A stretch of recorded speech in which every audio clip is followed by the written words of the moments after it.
Good morning. I am Dr. Christine Lee, procrastination coach.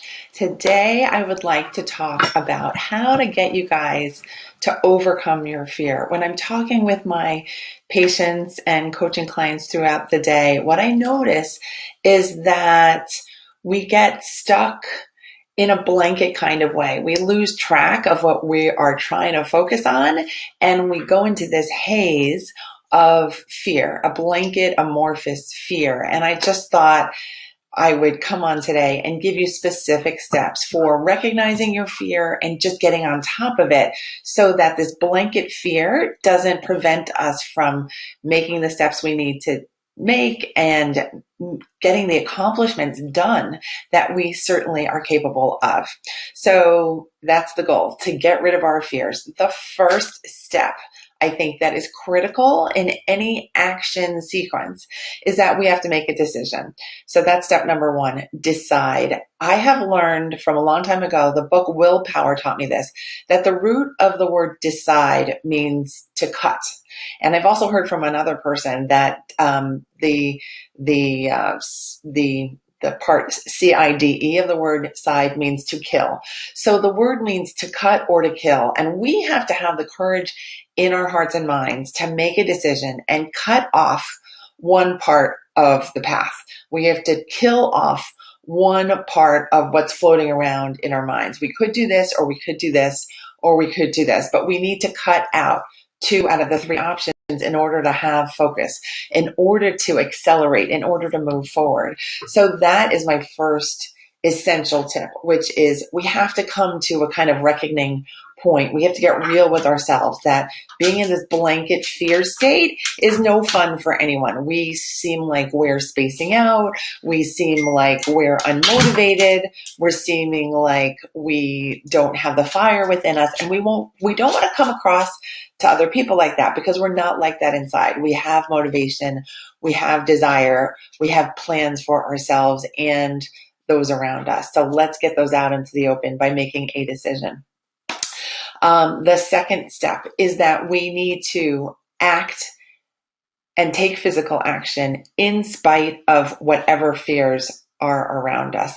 And the fears that I see that are most common are a fear of failing, a fear of confrontation. So if you start acting in the way that you think you're supposed to, you're afraid of having to deal with someone else at the other end of your activity, and you feel worried about surviving that confrontation.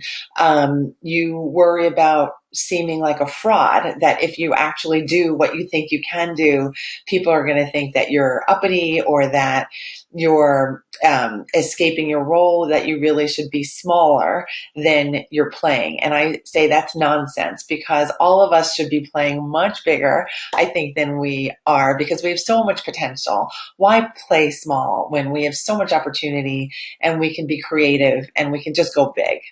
And one of my favorite fears, and I think the one that I tend to fall prey to oftentimes, is that I'm worried about wasting time. And so the irony is I will delay doing things because I'm worried about wasting my time. And so I just have to coach myself, sometimes daily, that I need to keep going. I need to work. I need to put in those minutes or those hours in order to get the goals that I'm really craving.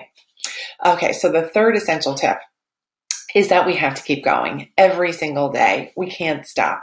We need to develop the sense of consistency. You've heard me say this over and over again. I need to remember to turn off this phone. And consistency will get us there, because consistency gives us results. When we put in the time every single day, things start to move. When we put in the time every single day, our spaces start to get cleaner. When we put in the time every single week, our following will build, our authority will build, our experience will build, our fun will build.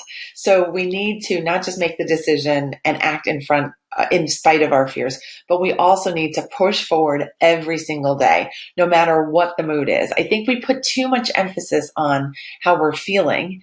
Feelings are great from a psychotherapy standpoint, but from an action standpoint, most of the times we need to just push them aside and keep going forward. So in summary, get going, squash your fears by making a decision today. Focus on one thing just for today. Act in spite of your fears. Go forward as if no one is watching and as if no one cares.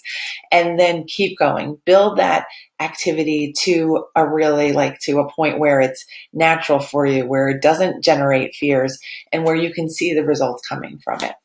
Hope these tips helped you. I enjoyed creating them for you, and I know they really work. So that's the big thing. You just need to trust me and do this stuff. Implement it today. If you would like to follow me on Instagram, I'd love to see you there. I'm at Procrastination Coach there. But one other thing I have for you is a free download. It's called the Free Resource Library. And all you need to do to get it, it's 12 free resources, is type the word free library, all caps, no space, free library, to the number 44222. So type free library to the number 44222. You'll put in your email address and the 12 downloads will be coming into your email inbox. And I will see you next week, Tuesday at 10 on my Facebook page. Take care. Bye.